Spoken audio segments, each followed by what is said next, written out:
Hello, hello, beautiful humans. Thank you for joining another episode of Teach Jenn Tech and being very patient with an episode that I was very stoked for, and then I spilled water all over my laptop. It happens, and we rescheduled for today. So, welcome, bdougie. I appreciate your patience as well and flexibility. Please introduce yourself and what we're talking about today. Yeah, my name's bdougie. Brian Douglas is my actual given name, but bdougie is what I go by on the internet. And yeah, I'm going to talk about open source. I'm passionate about open source and like getting people involved, and happy to do that today with you. Yay! And that really does. Hey, Ben. It is cool people. We are cool people.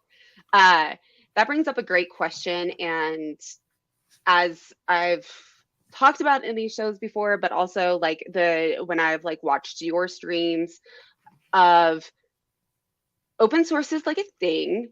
And I know that OpenSauced is based on open source. So what is open source, but what is also OpenSauced? Yeah. So open source is like it's just that it's code that it's the source code is viewable and public. Now, there's a couple other things that people sort of put labels on top of open source, like licenses. So, can it be open source without a license? And legally, yes, but also no, because like there are some licenses, there are some assumptions that could be made unless they're not viewable. Just like it being open source, you can see the code. Having a license then also helps that. So most stuff gets MIT license, which means that all sort of responsibilities are remitted for the maintainer or creator. And you use it at your own risk. There are other licenses like Apache 2 or is it BDFL or something like that? Anyway, there's a bunch of licenses that are out there that apply to open source and like kind of slice and dice what it is. But at the end of the day, it's open and viewable public source code. A lot of open source is on GitHub, so it's easy to make that assumption. If it's on GitHub, it's public, it's open source. But yeah, I would say like use at your own risk is kind of the assumption when it comes to open source. So using your projects for work or your boot camp or whatever. So OpenSauced is a project I built back in 2016. Started a little CRM tool to like CRM tools like a sales product like Salesforce to manage your sales, I guess, pipeline. I built something for open source to manage my open source contributing pipeline. That's what I originally came out the gate with it. 2 years ago, I actually built a login. So I was the only one that could use it up until 2 years ago. And then we started building a community 2 years ago, Discord, folks logging in, also tracking their contributions. And then we sort of expanded into other things. So like the broader vision is empowering the best developers who work in open source is what we're aiming towards. Today, as of Saturday, we launched a platform to track Hacktoberfest contributions. And then we have some other stuff that we're planning on in the future. I am awkwardly staring at my other screen to grab the link to it because I didn't think about grabbing the link to the Discord to talk about it. So I'll just go to the website and grab the website because yeah, that works. Such good content, and y'all just need to go follow bdougie and OpenSauced because you are also very, very patient with like asking questions and trying to figure that out. So if for all of those that are looking to get into Hacktoberfest, which we'll go through that in a minute, or new to coding, OpenSauced is like the place to be. So I'm not gonna lie, I saw like I'm blind. This is why I wear my glasses. And homie coder, you said bdougie knows OSS, and that O didn't look like an O when I first looked at it. And I was like, I'm a purveyor in lots of things, including OSS. Another way that I actually realized that clicked for me, coming from like the mobile device world. I used to work at a cell phone company for many years when Androids and iPhones came out. And I just realized like a week ago that I would always explain it to customers as iPhone has to go through a lot of rigorous testing to be able to go onto the App Store and be approved, where Android is open sourced, so anybody can contribute to it.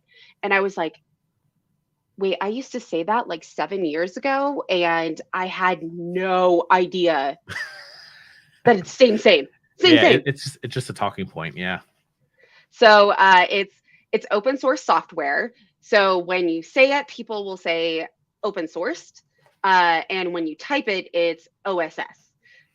Yeah. That confused me at the very Well, beginning I mean, too. so years ago, so I don't know how long you've been tinkering computers. I guess you sold Androids, but like back in the day, open source, I don't think it actually got extremely popular until the last like 15 years. It has been around for a while, like before my time. But like there were things like shareware, where shareware is like, oh, you could have it hosted, anybody could use it, but there was like some sort of attachment, like you had to pay either the license fee. So like Adobe is very popularized, like the way they operate, like with Creative Cloud and stuff like that, how they lock down and DRM everything. Open source is like the response to that, where it's you had to get a cracked version of Photoshop back in the day. Well, at least when I was in college, I'm outing myself. The FBI is gonna find me, but like you find the cracked version or you find license keys. So like what I'm getting at is like open source is kind of says, you know what, everyone could use this. It actually makes the entire industry better by just like giving this away for free. So I think of like StreamYard is currently that what you're using. Like OBS is like the underlying technology for a lot of streaming services. And OBS is open source. And what OBS has done is they've taken a complicated, expensive streaming and television software and made it free and open to anybody who wants to use it. Also free and open to anybody who wants to build a business on top of it.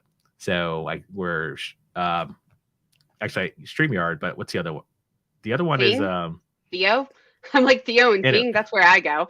yeah. So Theo, he's building his whole other thing. But yeah, the fact that Theo can build on top of open source protocols and streaming directly and have a business around that, is like a testament for open source. Like where now you don't have to start from zero in all the bits and bytes. Like you can start from open source libraries to get started. So like CSS being like I was talking about Tailwind before we hit live, but like the fact that I don't have to think about how to structure my CSS and I can just build a product, like just move forward. Now we can start not one from step 0. Now we can start from like step 2 or step 3. And so now it's like the rising tide is raising all boats. So that's what open source is really doing for everybody. So like when you could find a library to do X, Y, or Z and not have to build it, now you can work on harder problems at that point. I dig that. And Ben also brought up another one of Streamlabs. That's what I was the Freudian, I kept looking at StreamYard in my browser URL. I wanted to say Streamlabs. Streamlabs is a business built on top of OBS. Like directly. And I know, and I'm curious, and this is something that we can talk about another day, yet when I think about open source, I think about more complicated, meaning that, you know, for somebody that's new to it, it may not be as easy to use, where like, and I'm comparing like OBS to like StreamYard. StreamYard is very like click and easy to go. And multiple people have been like, Jen, use OBS. And I'm like, I don't want to learn that too. So I think that really does lead into Hacktoberfest, because there are good first issues that you don't have to worry about the high level complications of it. But can you explain as a maintainer, and y'all, a maintainer is, and please bdougie, like, please let me know if I'm explaining this right, is where you have an open source project and a maintainer is someone that like owns the open source project? Technically, and this is all like it depending on the license. So like Python, the sort of BDFSL, whatever it is, it's like the benevolent dictator, which Guido Rossen, the creator of Python, created this, like, I don't know if he created it, but the way it is like he gets to say what the roadmap is going. So yeah, he kind of owns the roadmap for Python. I think Guido actually might have stepped down. Someone else keep me honest. But what I'm getting at is like own the product. If it's MIT licensed, then technically you don't own it. Like you're using it, you're directing it. You as a maintainer, you have access to publish and cut releases. But at the end of the day, if someone can clone that repo and go run off and do something else they want to do with it, so like open-sauce.pizza, which is our discovery engine for finding projects, that's MIT licensed. So if someone wants to take anything that we've built and say, you know what, I'm going to make it better, I'm going to take all their code and like produce a better version, like they can do that. based on the MIT license. So yeah, technically code owners That's is scary. a thing. Yeah, it is. It's scary, but it's also the thing. It's kind of like it's almost like, I don't want to say it's like playing chicken or something like that, where you roll the dice and you say, yeah, if you could do better, take it, steal it, do whatever you want. But at the end of the day, like the movement we're seeing right now with like Stable Diffusion and OpenAI, where like they're pushing forward machine learning and what you could do and like generating art, audio, video, like that would not have happened if OpenAI didn't open source all their stuff. Because now everyone's starting from like, okay, they solved a bunch of stuff for us. We're going to start here. Now we're good. Like you see it in the blockchain too as well. Like once people started sharing the blockchain and like the Ethereum, like the sort of Web 2 or whatever it is. Sorry, Web 3. I don't know. I said Web 2. Web 3 stuff. Some people would come at me in the comments. What I'm getting at is like, you don't have to start from zero and create your own blockchain from scratch. Like there are services and tools and open source projects where you could start. So like no one owns it unless it's explicitly said. And usually if it's like a Facebook, they had a lot of pushback years ago with React, because React, like in their license, it said that you could never sue Facebook for if you use React. Like there's no, you can't.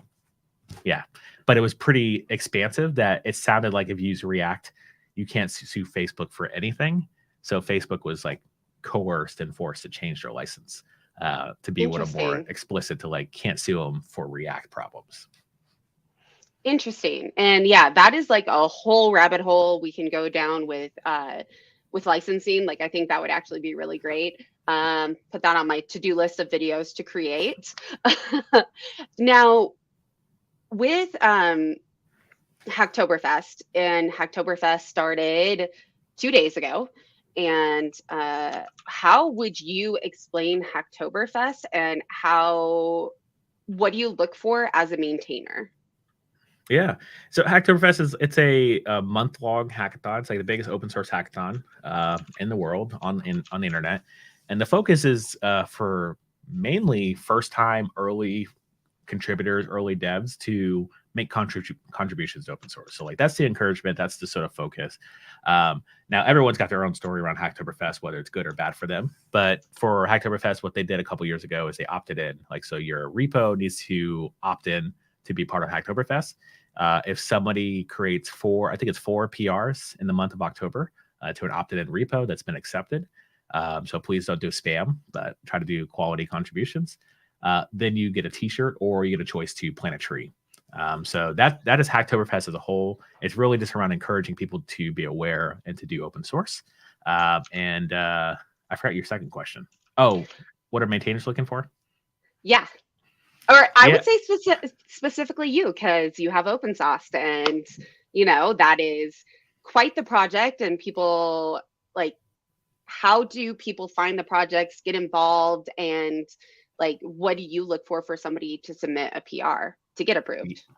Yeah, it's a complicated question. Complicated. It is complicated, but like luckily we have a lot of automation and tooling to coerce people to do it the right way. So like what I'm personally looking for, like hands down, looking to grow the community. Like we're not really looking for like heavy hitting features, or like we do take some low hanging fruit contributions, which is totally fine. But at the end of the day, like if you're going to come contribute to OpenSauced, the hope is that you come join our Discord, you come find out more about the project, and it's not just sort of like a one-off, like you're just trying to get the t-shirt. And I think as a whole, Hacktoberfest should be approached that way, where I don't care how low-hanging fruit or the typo that you change or you fixed in my repository. But if you're interested in coming along for like the ride and hanging out with us and having conversation about what we're building, that's what I'm looking for, to be honest. So we have a lot of automation and tooling. So all Hacktoberfest contributions require, in my projects, require an issue attached to it. And the reason for that is like a lot of some unsolicited stuff comes all the time.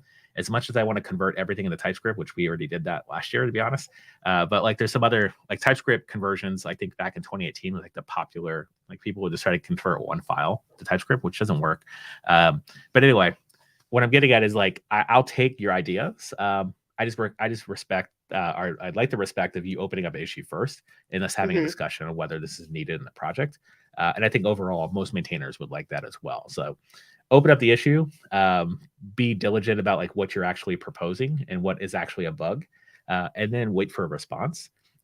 We tend to automate the process of how you can assign yourself to issues, but also automate the process for releasing through GitHub Actions to make it easier for people not to have to understand like how to do every single piece of open source contributing, which we can talk through in a moment.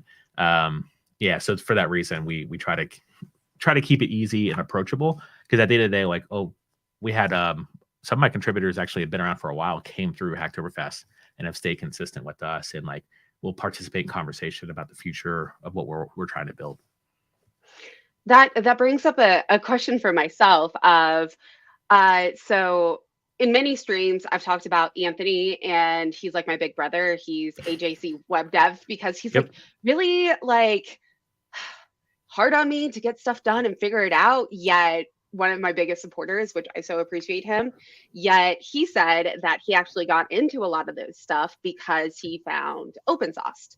And I'm curious, like, did that happen through Hacktoberfest, or like how do people find first good issues? Like, how do you get involved? Yeah, so like Anthony's an interesting story because we actually met on a podcast first. He had reached out to be on my podcast to talk about Redwood, and I was like, "Oh, cool! Let's." I haven't had a conversation about Redwood. We had the conversation. I think I followed up with like, "Hey, would love to stay connected. Join our Discord." We happened to be creating a Discord around that time, or maybe it was like a couple months old.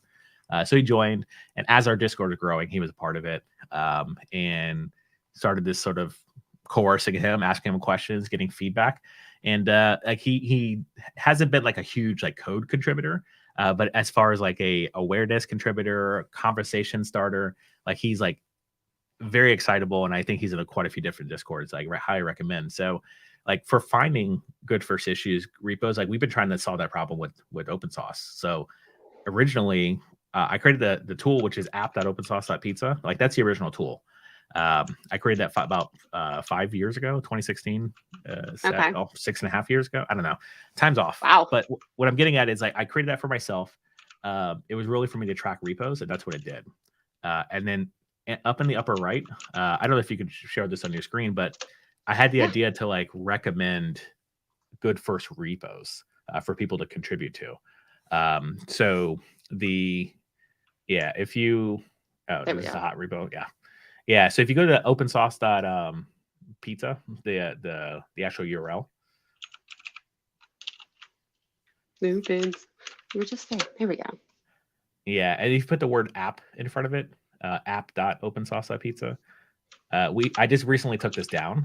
Sorry, I took it off the main page, mainly because we're focusing on some other things. So I want to recreate these features in our new product. But it just got to the point where we couldn't keep up with the legacy stuff. So here you basically, there's an onboarding to essentially get to the point where you can have a dashboard, and in that dashboard, so like this is what I built originally. So if you click sync repos, this will actually authenticate you with GitHub. Hopefully it's not broken. This is I haven't gone through the onboarding myself in quite some time. Guessing it's synced. Create a database. Oh yeah, if you logged into GitHub, I guess it will work. Yeah, so create a DB, which will then create the repo for you. They'll take you to GitHub to then tell you, hey, this is what we're gonna do. My recommendation is to select repositories. So you want to install this on everything. You just want to install it on this repo called OpenSauced.goals or OpenSauced open-sauced goals. Yeah, so it's that second one right there. So what you did was syncing repos, and we created a repo for you. So your entire database is a GitHub repo. And I did that because I didn't want to pay for a database tool because I didn't have that much money when I created this thing. So if you click accept, I think, or whatever that green button is, install. Excellent. So now it's installed. And this is a GitHub app. So GitHub apps are like integrations you can build inside of GitHub to do cool things on people's repos. What we've done is we created a repo for you, and we installed it on that repo. So if you go back to the tab with OpenSauced, it should advance you to the next section. Yep, there you go. And then it gives you an option to like select repos that you want to add to your list. So if you click on the first one, I think that's the way that works. Oh, okay, there you go. Oh, yeah. It's Okay, selected, got yeah. it. Yeah. Sorry, that UI is maybe not as intuitive because I forgot how it works. That's okay. We figured it out, and we will add.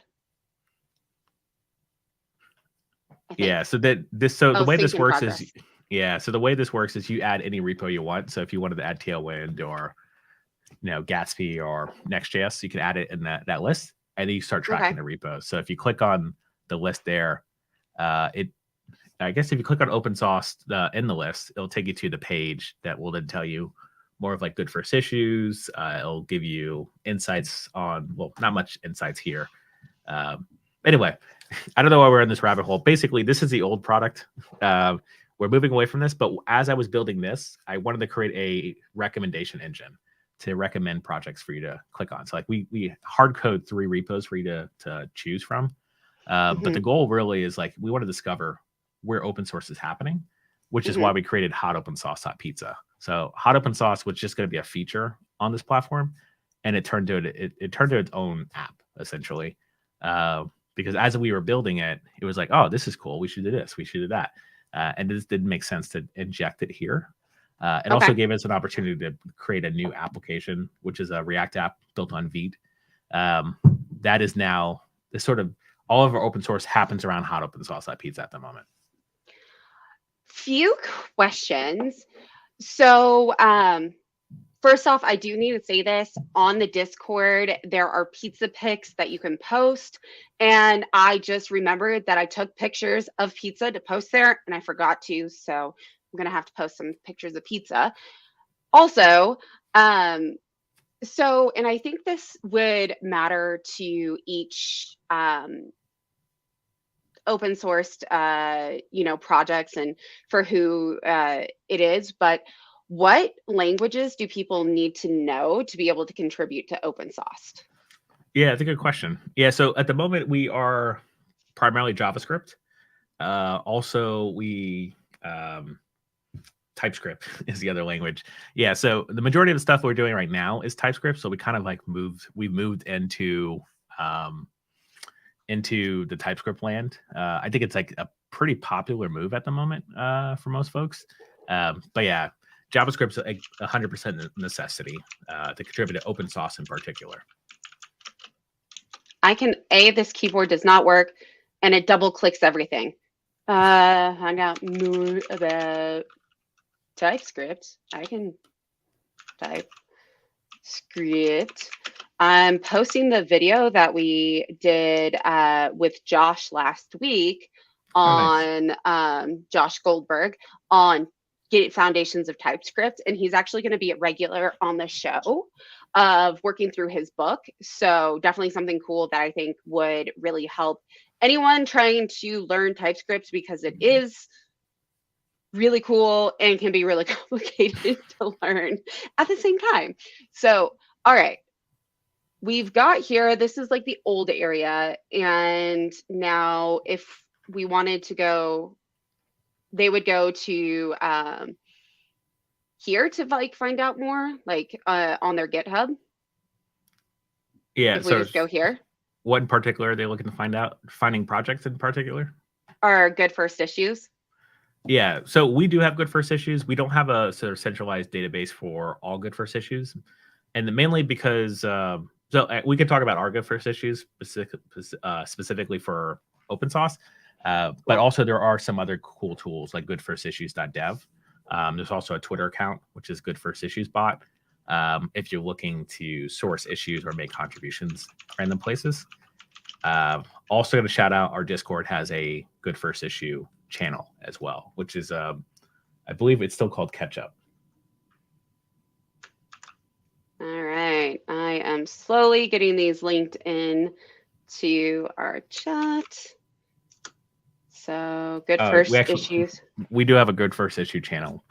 It used to be called Catch Up. Now it's called Good First Issues because it was, I guess Catch Up was too, the open source thing was, it was too much on brand, I guess. All right. Oh, I don't know about ketchup on pizza. I don't know if I could do that. I don't know if I could do that. I would say that I wouldn't recommend it, but also those like Lunchable pizzas sometimes can hit pretty well. So, which is Oh basically like putting yeah. ketchup, mozzarella sauce, or marinara. I said mozzarella sauce. That doesn't make sense. It is technically tomato sauce, but it's not the same. It's not the same. Yes, I think ketchup has sugar and vinegar is the difference. Oh, okay. Okay, that makes sense. And we got the Discord linked. That's this lovely one right here for the actual good first issues, and then .dev and the Twitter account. So those are all linked now. And where we started was, if I go back, ta-da! Good first good first issues that we have right now. Goodness gracious, I can talk. Yeah, so we could talk to the good first issues. And actually, philosophy wise, like I'd love this like this mention the way I approach good first issues, which is why we don't have so many, is that every good first issue should have an answer inside the issue. I don't think they should be tongue twisters. I don't think they should be challenging things to accomplish. And like the reason for that is good first issues exist to bring more Mm-hmm. people into the community. Mm-hmm. So it's like something that you could do yourself as a maintainer, or something like it would take you 10 minutes to do. Like realistically, for someone new to the project, it should only take them a couple hours to approach and complete, or else you haven't scoped it properly. So like you got to break down the issue in the smaller chunks or approachable problems. And then if it's longer than that, it probably isn't a good first issue. So that's like the philosophy I sort of stand on. So for that reason, we don't have a lot of good first issues, because when I do put the time in to put a bunch of issues up that have answers in them, they ended up Mm-hmm. getting taken. So we can really quickly talk through what the first one is, which I just assigned the Janie this morning. This is, as it says, rename everything from post to repo. So we started the hot open sauce.repo project, or hot open-sauce.pizza project. And I didn't actually write up the files, but someone named everything post. One of the contributors named everything post. But what we're actually submitting are repos. So I just found it kind of annoying to not annoyed by the contributor, but annoyed that every time I look up something, I'm like, oh, it's a post, it's a post, it's a post. Can we rename these to repos? Mm-hmm. So the actual ask is take the files that are called postgrid.js or postwrap.js and make it repo wrap instead. So for whatever reason, this one's it's basically been open since last month. No one's picked it up. And I'm not sure if it was like too confusing or it was like too easy, but so I Mm-hmm. just asked somebody this morning that actually, honestly, we were going to do this one on Friday, but I was like, oh, I was talking to a contributor and I was like, oh, I got an easy one for you. Here you go. So I just assigned this to Janie, who's going to handle that one. But I do have another issue that we can work on today. But I just wanted to call out that it's just as simple as that in our project. We want to make sure it's approachable. There's like a CSS fix, or there's like a word change. Like that's most of our good first issues are things because what usually happens is once you do that easy thing, the hard part is always getting it up into a PR and then understanding how to like keep your branch up to date and doing all the other stuff after the fact. That's when it gets interesting. And that it's not that hard, but you just have to like open up a PR to learn it. Yeah. So the goal for Janie, as I was talking to her, is I want her to learn how our process works. So I was like, here's an easy issue. Now you'll learn how the actions run and how this works Mm-hmm. and how that works and how we cut releases. But we do have someone who did actually respond, say, hey, can I take the issue? And this during Hacktoberfest, it's a constant problem of like everyone asking if this is still available. Is it still available? And my ask is, yes, it's available if no one's assigned to it. And the way to assign yourself to it, as I comment right here, there's a link in our contributing MD that tells you how to assign yourself to the issue. And Yeah. the reason for that is I want people to walk into the contributing MD and read it, because that's the other challenge. The good first issue, again, it's not about the code. It's not about the problem at hand. It's just about learning how to contribute to our project. So here's the doc site, and it has triage. Actually, there should be a link about, oh, there you go. First line, .take. So if you type in .take into the issue, it will assign you to the issue. Okay. And the reason for that is like you can't assign yourself unless you're an org member into a project. So it becomes like a sort of a hurdle for anybody who wants to contribute. You have to be a member of the org to sign, or you have to ask me. And the challenge is that if you have to wait for me, then it's just going to be slow. Like, because I'm going to have to like go through all this. So I've created a GitHub action that basically, if you write that word, the action will assign you on my behalf. Dope. And we do have a comment real quick. Yes, agree on the good first issue point. That's a really good way to get people set up. The repo, wow, locally, when you know that effort won't be wasted, you're way more likely to do other stuff later instead of even set up a repo to start with. Agreed. And Mo, just to give you a heads up, we are actually talking about Hacktoberfest and how to find good first issues, because since a lot of people in Hacktoberfest is made for those who are new to coding, is we're going through how in OpenSauced that we contribute to a first issue, so that way you get points to Hacktoberfest. And that being said, I do want to take a step back really quick. How do I know that this would be good for Hacktoberfest or approved for Hacktoberfest? Yeah, so if you click on the go to the the README, the landing page of the repo itself, and up in the right hand corner, now it's not required, but if you want to opt into Hacktoberfest, it needs to have the topic Hacktoberfest in the repo, and that makes it easier for the node that's been opted in. Now there are maintainers that will not put that topic there, but will accept Hacktoberfest PRs. So the other half of it is just asking the maintainer if they can add the Hacktoberfest accepted label, and then that will also get it accepted. Because some maintainers don't want all the contributions to be associated to Hacktoberfest, but if there's someone already contributing, and there's like a good first issue they sort of captured, they can then go ahead and ask the maintainer to add the label, and then it'll get accepted into the Hacktoberfest system. Sweet. And I clicked the label and this came up, which it looks like a place to start. So I'm going to go back because I love the community that you've built. So that way it's easier for us to know what to do with it, instead of just like all general, because I know for my first issue, I definitely is my first issues. Now I have to go back. Okay, fine. Back. If you go to if you also go to any repo and do /contribute. So right now it's OpenSauced/hot in your URL. Take out everything after hot and then type in contribute. This is a quick sort of Easter egg to get to just good first issues. Good first issues and docs. So it's the same filtered list, but there you go.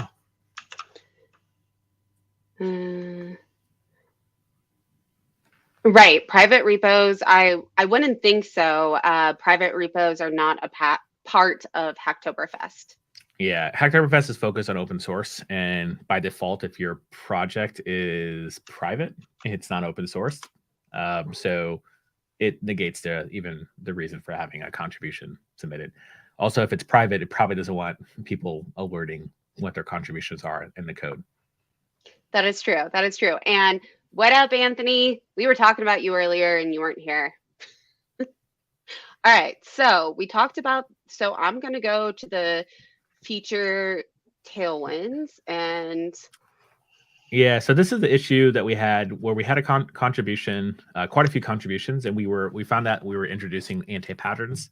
Tailwind is a framework to build CSS. And when you use the framework, it is beautiful. When you start writing, anytime you have a framework and you start writing code that doesn't belong, or you start writing your own libraries on top of the framework, it becomes a maintenance nightmare. So someone called it out. So we ended up going through all the all the files and identifying where we need to clean up the actual CSS. The example that I have here is the class name. Anywhere where it's hard-coded pixels, we want to change it into the tailwinds, like the number framework, basically, which just attaches a rem that's Anyway, we don't have to get into details about Tailwinds, but basically it's just consistent across multiple browsers and browsers like window sizes and stuff like that. So it's better to use the second pattern than to use hard-coded pixels. So it seems like we only have one issue open that needs to be addressed. So if you want to click on that one, you can actually, in GitHub, you can link issues inside of issues.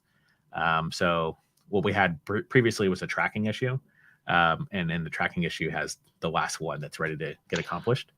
So on that note, would I want to take both of them, or would I just take the one within the one? Take the one within the one. Okay. Yeah, because so the tracking issue is really set up so multiple people can work on the same problem, just in different places. One person could take all of them, but if someone takes like 6 issues, I usually unassign them because you're being a ball hog, basically. Like we want to share the wealth. Like this is not really meant for you to. And a lot of times, some people can get in their head of like, oh, good first issue, I'm going to grab another one. But the thing is, like, if you've grabbed the good first issue already, after a couple of them, they're not good first issues anymore. It's just basically you're cherry picking some easy stuff to do. So my ask is like, hey, why don't we go try another problem or a harder problem? Because at this point, you already know how the repo works. You know how to clone it. You know how to do PRs. You know how to interact with us as in the contributors to OpenSauced. So let's move on to like something a little more challenging. I dig that. And so like they did their take on it. It looks like it was, let's see. Yeah, they so disappeared. Yeah, so Alex basically he got a little busy. He had some family stuff come up. He also it failed in review. So there were some things that we had to get updated. But Alex currently, I don't know if he's gotten his first job yet already, but he was either on the hunt for work. So gonna assume he got busy. So I went ahead and unassigned him. But if you write .take, I do want to do some automation, which if somebody wants to build this for me, I need some automation to basically go through anything that gets stale after being assigned and go ahead and unassign people. Because we do get a lot of folks who assign themselves issues and you get busy. Like I think I've done one. I've done one of them. I assigned myself, I think like 2 months ago and forgot. Yeah, and it happens. And like we want to be respectful. Like, hey, I understand. Like, family comes up. It is all like free time you're giving to the project. So my assumption is like there's no deadline. Just like within a month, probably at that point might want to unassign them because then we're gonna have someone else take it. So you initiated the .take. We just got you assigned. We saw the action below. Go live. Yep. So okay, so we gotta wait for okay. Yeah. Yay. So this GitHub action, and we could actually talk about the action if you want, and then jump on the cloning. Sure. But the action itself, it just assigns you to the issue on behalf of me. So that's what's happening. The GitHub action spot does that. We also alert you that we have a Discord. So the hope is that you go in the Discord and ask questions. So that's like our sort of pipeline. Like I talked to a lot of maintainers when I worked there. I used to work at GitHub. I don't think I actually mentioned that. Spent 4.5 years working at GitHub. Talked to a lot of open source maintainers and contributors, and a lot of folks want to know, like, how do you get your project like noticed, or how do you get contributors? And it's by doing things like this. Like if someone has a good experience, they're going to talk about it. So all you had to do is type .take. You assign the issue. Now you're an open source contributor. Like your name is somewhere in someone else's project. To make that process as easy as possible is how you grow community and how you grow interest. And not everyone's built for community management. Not everyone's built to be sort of an open source maintainer, but we all grow into it essentially. So like as long as we like do the smallest baby steps, if you care to do them, you'll see growth in your community. You'll see attention and traction, and that's at the end of the day, that's how it all works. Like all the larger projects got some sort of backing behind good community managers or good folks who know how to engage community and stuff like that. And that's how they get traction. It wasn't like no one's going to find your project organically, just magically, just by searching on GitHub. You kind of have to talk about your project, and you have to also make sure when people show up, like they can help out or they can at least use a thing too as well. That brings up, I'm going to actually move my Discord over here because one thing that has always that I get stuck on, and I don't know if anybody else does this, but it's the fact that I'm like, oh, I got a good first issue. I'm ready. I don't know where to ask questions because I'm like, does it go here? Does it go here? Does it go here? And then in turn, I DM Ben and ask him, how do I do this? Because I really want to do it, but I don't want to make an ass out of myself. So how do I do this? Or Anthony, like instead of doing it in the community where others can learn with it, because I'm like, I don't know. Yeah. So good first issues is where an issue is posted and you can go like assign yourself. Yeah. But then I'm looking at them too. Where would I put it? No. As far as the question, so I would start. There's a section called Start Here. Mm-hmm. And this it should have explanation on where. I don't think we actually have explanation on where to actually have open sauce questions, Mm-hmm. which is a good. It's actually a good catch too as well. If we don't, I'm actually reading it right now. Okay. I'm going to type this in here because it should be here.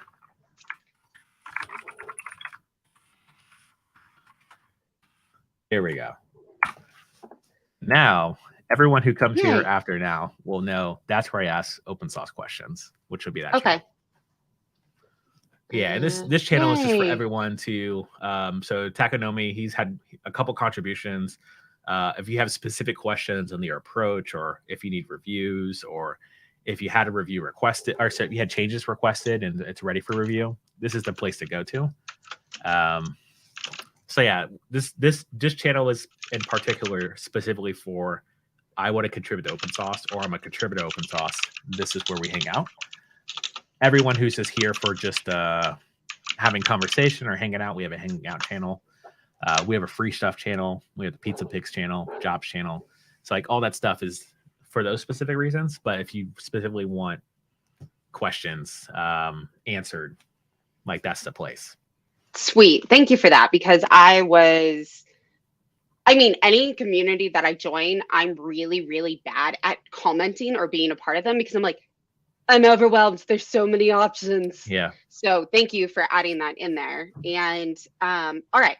So the GitHub action, thank you for explaining that, assigned me to the issue. And now I need to go to context is on the tracking issue here. Okay. Oh no. So you're good here. Okay. What we're doing is basically there's one file called the Hero TSX. That file has the anti-pattern in it, and we just have to replace the anti-pattern. So we could do a couple different things. I don't know. Do you have code spaces enabled? And that might actually be easiest to do that in the browser. Not. Yeah. I'll show you how you can check. So if you go to the file itself, if you hit the letter T on your keyboard. Okay. You know what? You actually have to be the main. Sorry, go to the landing page, the code tab. There we go. Now hit T. And then type of the word hero. So click that first one. And then if we scroll down, we should see like square brackets and pixels littered throughout the entire code base. It should be at the bottom where the JSX starts. Oh yeah, line 144. So if you scroll over, so see that dash X dash. So all that like 5px, we have to replace all that. And like this one, that's 130. Okay. Yeah, so it's just littered throughout the entire section. Yeah. So the way, actually we can't do it. We'd actually have to clone this locally because we have to run a server to see this work. So a couple things. We're going to do you have Git already installed on this machine?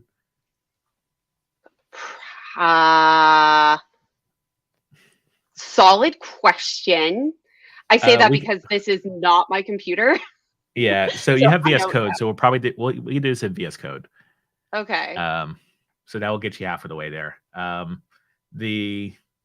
I will struggle with the getting the CLI to work in Windows, but if you go to cli.github.com, we'll do it. We'll basically approach this the easiest way possible. And honestly, I think using the GitHub CLI to make your first issue contributions is probably the good way to start, because it does a lot of the forking and dancing for you, which I'll explain what I mean by that. So yeah, good news is that there's a executable for the Windows.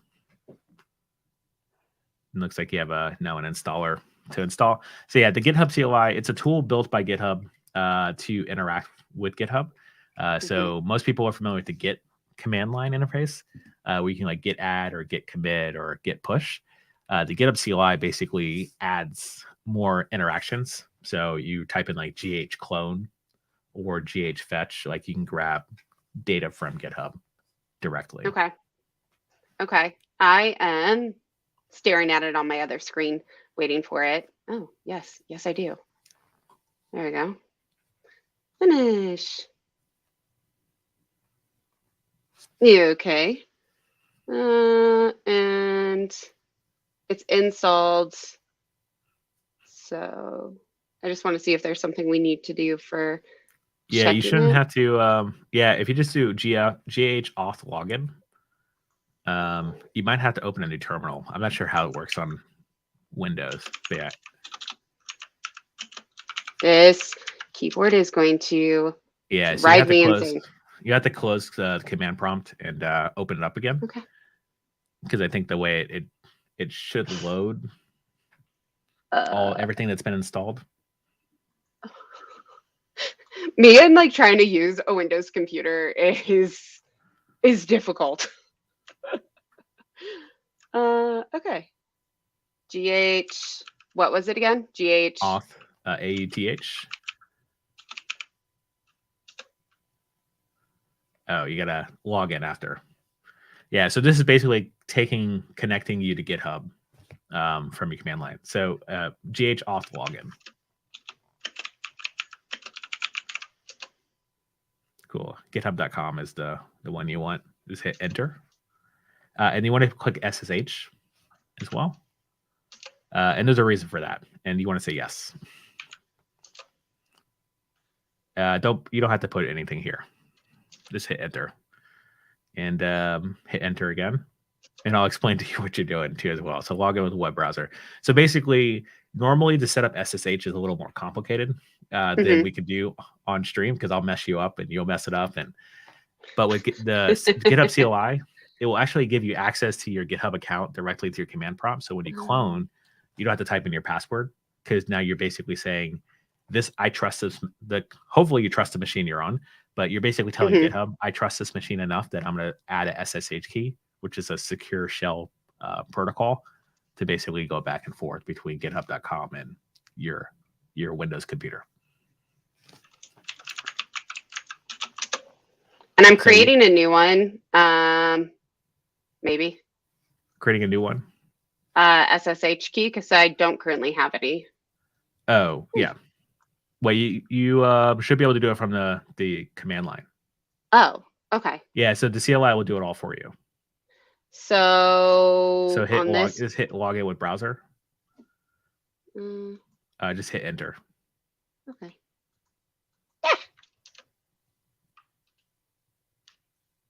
Oop, I don't know. Are you focused on the command prompt? I don't know if it's Give me this. Let's see. There we go. So that number you should be able to paste in the browser that opens up. Oh, okay. Yeah. So like normally you would manually create a SSH key. You would copy and paste that, throw it into like your root folder, hope for the best, and then it works. A lot of times it takes a couple tries, or it's really challenging for beginners. So I always point people to the CLI to do this for you, so that way you don't have to worry about how we used to do it in the old days. Cool. So now what it's done is basically it's created SSH key. It's put it into your root. It also logged in Teach Jenn Tech, which I assume is your GitHub. Yeah, it's not supposed to be, but yeah, that's it. That is it. Well, we'll roll with this one. Okay, there we go. All right, so we are logged in. Yeah, if you wanted to change it, we could have reset it if you wanted to log into your other account. No, I don't have access. I'm currently waiting for GitHub to get back to me because it was associated with an old work email. And I didn't realize to change the email address before I was let go.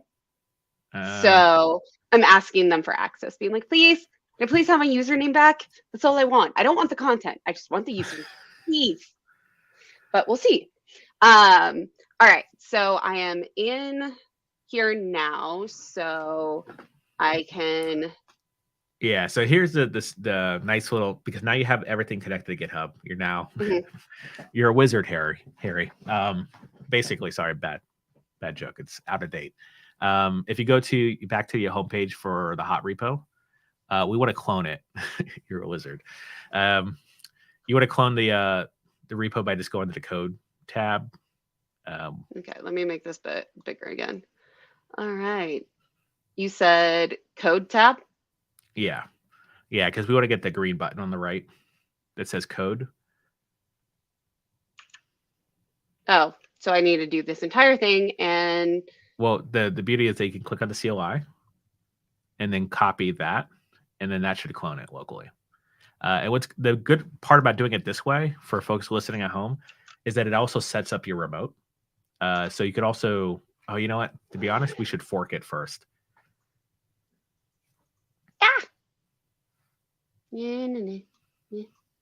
Oh, and we have to install Git for Windows as well. Okay, well, we're just going to close that for now and Git for Windows. This is, you know, honestly, I did set up my Windows machine to code on. I've never coded on it, but for times like this, I have it set up in case I have to use the Windows machine. Well, now it'll be set up so that way, if I do ever need it, again, it'll be already set up on this laptop. I am very, very fortunate that Tyler is letting me use his Windows laptop. But I did find out that I have AppleCare, and so it was only a $300 replacement instead of like a completely new computer. So that works. There is good news in that. There is good news in that. All right. Install. So many install options. Okay. And then I have too many tabs now. This isn't good. I always hate too many tabs. Exit, exit, exit, exit. Here. Okay. Yeah, so we do want to fork this repo because I realized we're going to clone the upstream, so that would have been challenging to contribute back up to that. So up on the right, we have a fork button. So like when doing open source really starts from getting a copy of the version so you can work on. So by clicking that fork button, that's how we get started with that. So just click fork. Yeah. Yep, you don't. Everything should be good. You just go ahead and create fork. This is a new screen. Back in my day, we used to just get the fork and that was it. Oh, they took out the copying machine. There's a nice little animation where they were copying the code base on a copy machine, but I guess they took that out. Sad days at GitHub. Cool. So now we have the fork. We want to go ahead and clone using the CLI. So go back to the green button. We also might have to open a new command prompt tab because Git might not be recognized, and I'm not sure how to do this. And you might, well, I'm not sure if this is Bash or not. I'm not even sure what your local. We shouldn't have to know this. It is Bash. Is it? Yeah. I mean, we should be able to do. There is a trick, but yeah, if you type in the word, yeah, I'll type in what you can type in to refresh your Bash. Okay. This is fun. Your name is Jen. Yes. Actually, we'll do it this way. See if this works. Source bash rc. That actually reloads your bash rc, and then it will. Yeah, it will then hopefully update your command prompt, but if it doesn't, then I'm all out of Windows options. Yeah, no, it doesn't like me, so it's not typing anything. Yeah. I'm just going to close it. We're going to close it. We'll just use this. Okay. And can I use it in here too to refresh the bash? Yeah, possibly. No. I don't know how the command prompt, if it's connected to bash or you actually have to use the bash thing, but it looks like your keyboard is like unplugged or something. What the heck? Me and this computer, it's better than nothing. It is better than nothing, but it is frustrating. All right, well, I restarted my command line and zoom all the way in. Yeah, can you type in this window? Let's see. Yeah, because yes. Okay, so you should be able to use the GH command for cloning. Okay. You just copy it from the browser. Yeah. Copy. Y'all, I am definitely struggle busing with this compared to my Mac. Cool. All right, we are now. Yeah, this would be yes. Well, sure. Okay, so just not find. Can't find the fingerprint. Oh, it failed. Do it again because you should have typed in yes. I think it got canceled when you're moving the screen. Oh. Yay.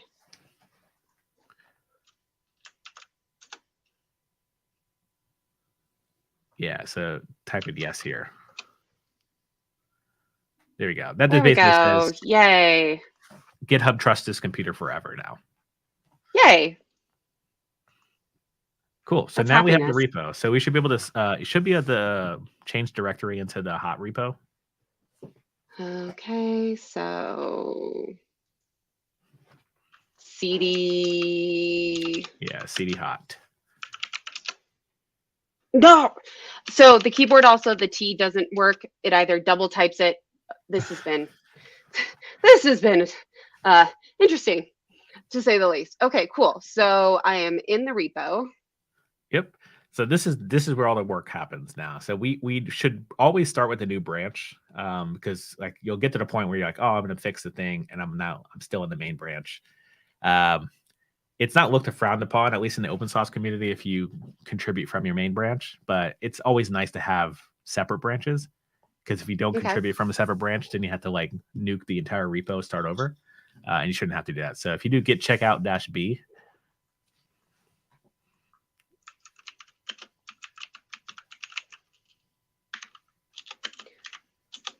B, yeah, right? Yeah, and then your name of your branch. I'll just call this like what you're going to be working on. I actually in the contributing MD, I asked people to put their issue number in the branch name. It's always easier to look up later if your issue number is in the branch name. I already forgot what it was. So if you click on OpenSauced hot just below your name, yeah, right there, going back into the issues.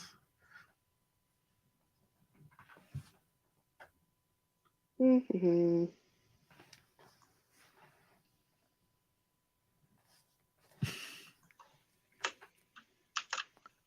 So I just type in 315 as your branch, and then Tailwind's hero anti-pattern.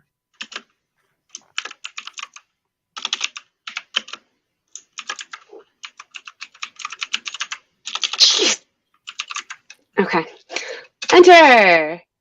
Yeah, you'll have to do dashes in between the spaces because it looks like it's assuming that it's extra commands after 315. There we go. Now we have a branch. Yay. Cool. So now the first step for the contributing MD, you should be able to npm CI just to make sure you have all the packages local. Like that? Yeah. Also, I wonder if we're not going to have npm. Nope. Oh my gosh. So we'll have to install Node. This is I guess we both came in a lot of assumptions before starting this. The other, I guess there's tons of other options we can use besides setting up your entire environment, but we might as well just go ahead and do it. We're here now. Yeah. And Vortex is saying that it's easy. Oh, he helped you with this last time. Yes. And then I get to set all of this up when I get my new machine again. Yeah. At least it'll be in recent memory, so it'll be really quick. Yes. Okay. So I need to install Node.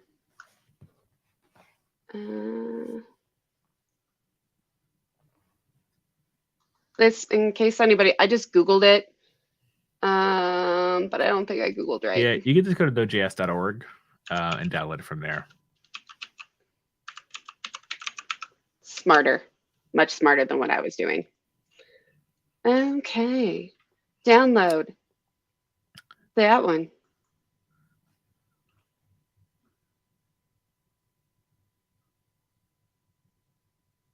Maybe.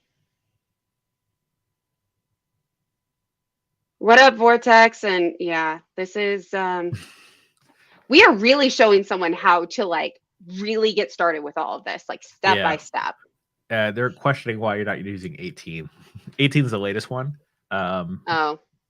Yeah, we probably download 18, mainly because you're gonna have to. I mean, I'm not sure how much code you're gonna be. Oh wait, now Anthony's saying don't use 18.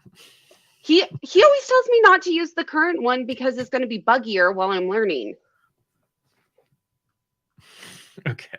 Well, we'll just install one of them. It doesn't matter. Because what we're doing, either is going to work. I don't know what this .msi is, though. I think the install for it, I don't know. It's preparing. We're doing 18 now. I went for it. 18 is what's being installed. Yeah, we don't have any lambdas to worry about.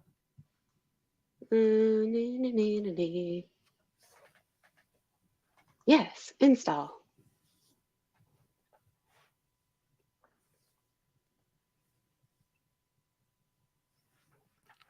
It's really fun installing Screen. I'll take your word for it. Yeah, so there are a couple other options that I'd probably mention for folks who are contributing. Like CodeSpace is a really good option for folks who want to contribute to open source for the first time, but don't have all this set up, or you're like maybe on a Linux machine, don't know how to get all that set up.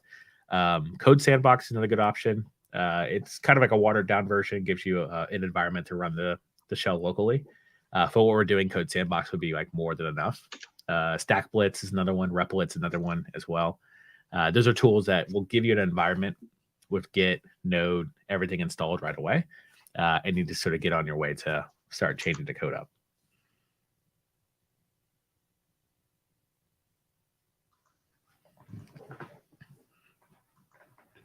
It's still installing stuff.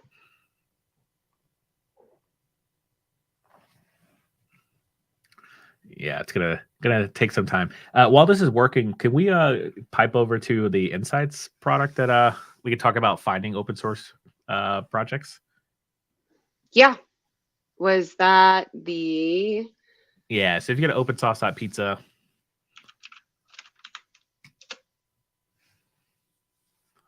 Cool. And it's like start now is the Start now. I like the pizza loading screen. Yeah, I like it too. Yeah, so this is we had mentioned around Hacktoberfest, and the one thing that I will question Vortex is working with me on this. It seems like all of our contributions are bunched up to the day. I'm pretty sure we had contributions yesterday, but basically this is like eagle-eyed view of what's happening at Hacktoberfest. So if you like went to repositories on that tab, you'll see a list of Hacktoberfest repositories. Oh, cool. And these are projects that are opted in. This is a contribution that what's happening at the moment. And if you go down the filter, if you click on the filter, you can go to recent, and the recent will then give you see where contributions are happening. So good chance if they're actively getting contributions, they'll probably have good first issues that you can also work with as well. Click. Oh, just a little bit to the left. I think the click area is actually too small. Ah. Yeah, so it's a bug. recent. Yes. So yeah, if you want to contribute to, I don't know what all these are, Open API generator, Lava Link, Gotham. Not sure what any of these projects are, but they're all enabled with Hacktoberfest. Oh, this is really cool. Yay! We got to get OpenSauced on page 1. We will. Once you merge your contribution, will be popped up to page 1. Once you install Node. Okay. Really quick, it's to check and see if it installed the rest of it. It's node -v. -v, yes. Y'all, that is how. Oh, I probably have to go out. I don't know. Yeah, your path might Yeah. You might have to close the prompt again. Yeah. Yeah, let's just close it. Yeah, there is a way. There is a command to do that, to refresh it, but to be honest, it'll take me longer to Google that too as well. We'll just close. It'll be great. All right. So unless someone already mentioned it on the chat, doesn't look like. Yay! It's installed. Okay. Now we should be able to. Now we can run npm install now, right? npm CI, because we have a log file. npm install. Oh, I was supposed to do. Oh, whatever. Don't know what this is. Am I supposed to do npm install CI? No, you have to go into the hot folder. But yeah, CI. Oh, okay, that makes okay. CI would be better because it'll be a little faster. Okay, npm install CI. Oh, just CI. It's one or the other. So I believe it's probably just going to be installing. There's an error message. I don't know what this means. This is you have the wrong node version. It won't actually work with 18. Okay, there's a way around this, but we won't be able to contribute this up. Can you open up VS Code? I don't know what would be easier, to install a specific node version on top of what you already have, or just to change the package.json. Oh. So like what we're doing, we actually, in the package.json, we're actually requiring specific versions. Yeah, we probably should use Volta, but I feel like that's a scope creep at this point. So go to the package.json. In there's going to be 3 different versions of Node. We'll just add your version to the list, and then we'll get by. Yeah, we specifically require specific versions to unbreak people. Where do I go for that? Click out of this getting started page, and I would go to open folder. Oh, and open the hot. Okay, got it. Yeah. You just scroll down. Scroll up a little bit. Up. There you go. Right there on the right. Oh, thank you. And select this. Yeah.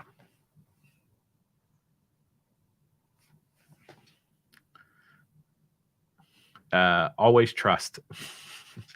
Always trust OpenSauced.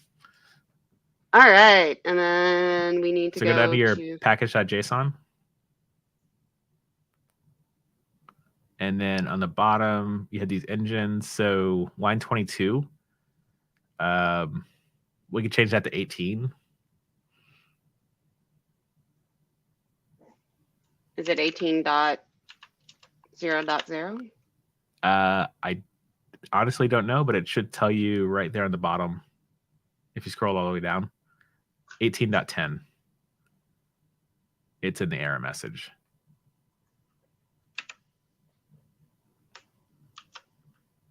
Yep. So now if you run that same command, just do it just CI. Or sorry, npm CI.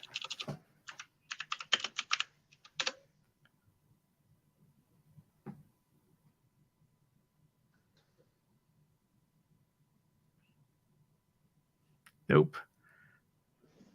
It said, oh, I guess that's not how we can change that. All right. This will be interesting. We might have to punt and just grab like a replit clone instead. Can I just install the other node so both of them are on here? I guess you could install the 16. Oh, Vortex is saying if you just do npm install, don't do CI.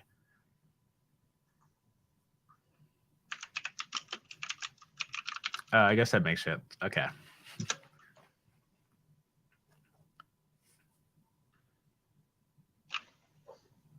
Oh, okay. That makes sense. It's because the lock file that we're running from. Actually, that's not great.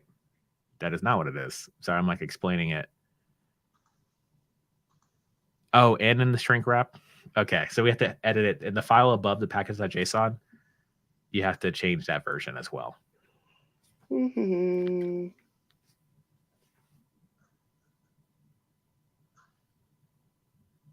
So line 79.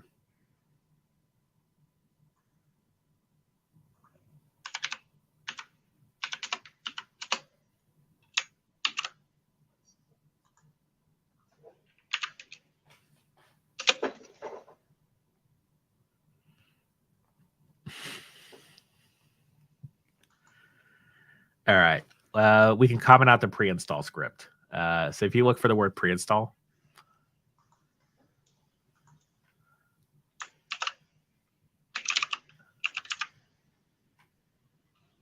nope. In the package.json.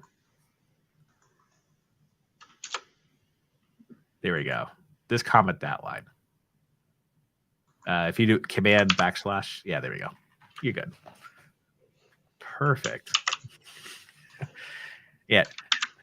Contribute to having the good first issues is like, this is the pathway to really learn what you're doing, which is, again, this kind of hammers down the point of why it's less about the focus of like what code you're actually fixing and more about just getting a bunch of people to go through this process. JSON doesn't have, oh, you have to delete it. Oh, yeah. Okay. Technically, that's not a comment. It's just breaking it. And we'll just make sure not to commit that. This is this quite file, the experience. yeah, okay. Also, anybody who's watching who wants to do documentation updates, we're clearly finding some edge cases in documentation that would be perfect to contribute back upstream. Still a no-go. Yeah, it's literally the same error message. And it's mainly because we're enforcing these versions are higher than node 16, but it's weird that node 18 wouldn't work because that technically is higher. But change the engines too. We did that.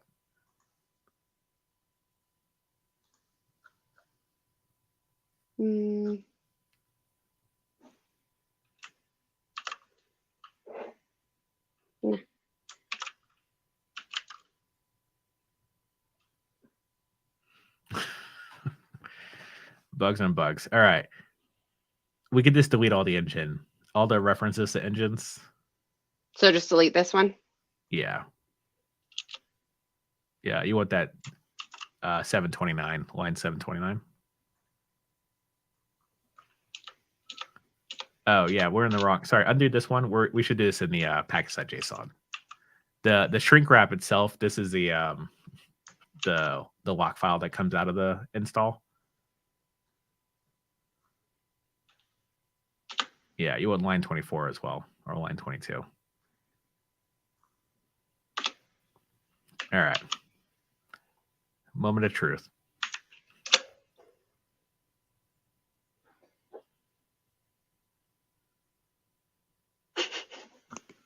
Yeah, it's like this will be something that we should probably just open an issue on. Could you actually, you know what the thing is about finding good first issues? the best good first issues are the ones you find. So could you open an issue in the hot repo, and we'll talk through that. Unfortunately, we'll have to punt on making this contribution. Yes. Even though it was like extremely. Just double check to see if you're in the right folder. Oh yeah, you are. Okay. Let's just open an issue around node 18, and then we'll address this in the upstream in the repo. Okay, give me just a second. Yeah, because I don't know if we have a hard stop. That's more up to you. I'm good for the moment, but I do have a meeting in 15 minutes. Yeah. So we'll come back to this later on. You'll just be back on the show. Okay. Yeah, so if you just click on new issue, this will give the opportunity to talk about some other stuff. Yeah, so I'm a strong believer not only that good first issue should have issues, like sort of have the answer in it, but also it should be like dead simple to also open up issues. Because like we clearly hit a roadblock trying to install this on Windows. If we were using like a sort of like MVM or Volta, like we'd easily just install another version. But I don't know if that will work for us and how we can install an older version from the binary without deleting the previous one. Anyway, it becomes more of like a maintenance nightmare to do it that way. So if you just click on bug report, I would just create a new bug that basically says node 18, node v18 not supported.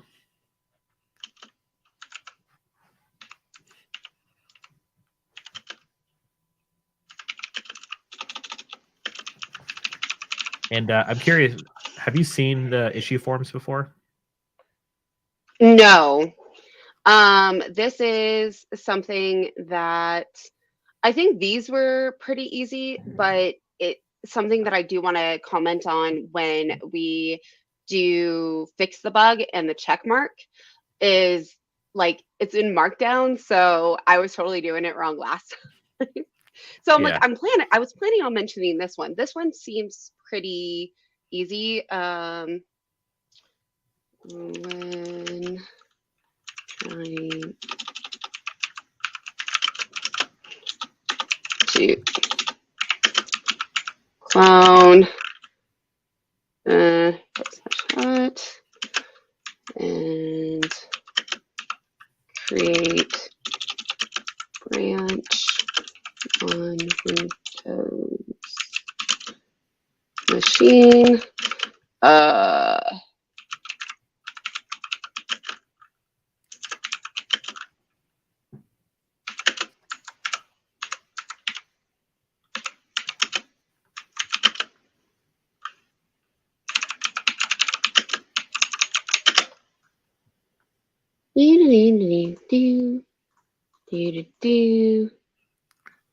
Do you have the engine error message? So what? if you when you did npm install, there was like error message that came out. If you scroll up just a little bit. Oh no, sorry, it's in the bottom. I see it. So where it says red error, I'd copy just a couple lines above that. I'll just get all of these. Then it's not. Yeah. Anything. You guys will have it.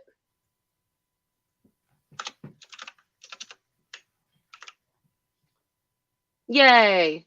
Oh, should I have put it in the code version? It makes it a little more easier to read. That works. Okay. Steps to reproduce. Watch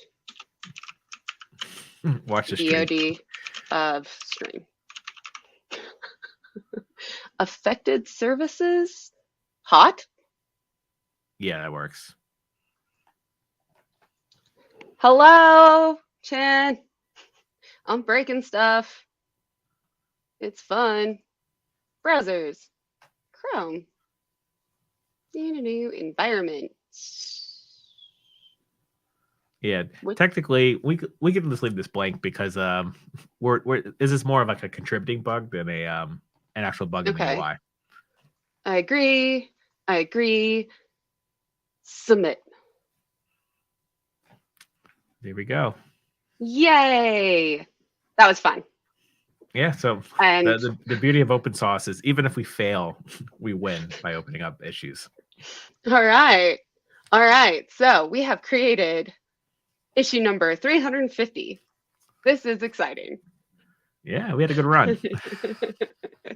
There was quite a bit that we went over today. And as a heads up, I will be creating shorter videos talking about what open source is, how to find projects, those type of things to kind of recap. And then bdougie, you're invited to come back again. So we can, hopefully I'll have my normal computer and it'll be working. So that way we can actually go through and see what it says and go through the issue, the good first issue. Yeah, sounds good. Yay! All right. Anybody have any questions that you want us to follow up on before we end the stream today? Because I know we had quite a few more people. What up, Cynthia? Thank you for joining. Vortex, I did say hi to you while I was like slightly panicking going through all this. Rizal, I need you back on the show. Like, we need to talk about some Git actions and so much more. And yeah, this is everybody that I've been missing. And Ramon. I'm literally scrolling up and catching up on all of this. So hi, Ramon. And let's see. Oh, Mo, let me know what questions you have, and we can work through getting those put into the next stream and or the videos I'll create. So yes. And we're also trying to get Cynthia to come on to talk to me about apps for Discord, because she knows how to make them. Very exciting. All right. Well, goodbye, everyone. I hope you have a lovely rest of your Monday. Thank you, bdougie, for coming on today. And yes, Mo, it is going to be on YouTube. Let me grab that link for you. And eventually I will have enough subscribers on YouTube to be able to have the actual proper name on here. How many subscribers do you have? On YouTube, 59. 59. All right. Anthony is fast. Gonna make it 60. Yes. Yes. Oh, thank you, Vortex, for helping. Well, thank you for subscribing. And thank you, Vortex, for your input. I appreciate it. And everyone, have a lovely day. We will let you know when we continue this conversation. So thank you. Bye.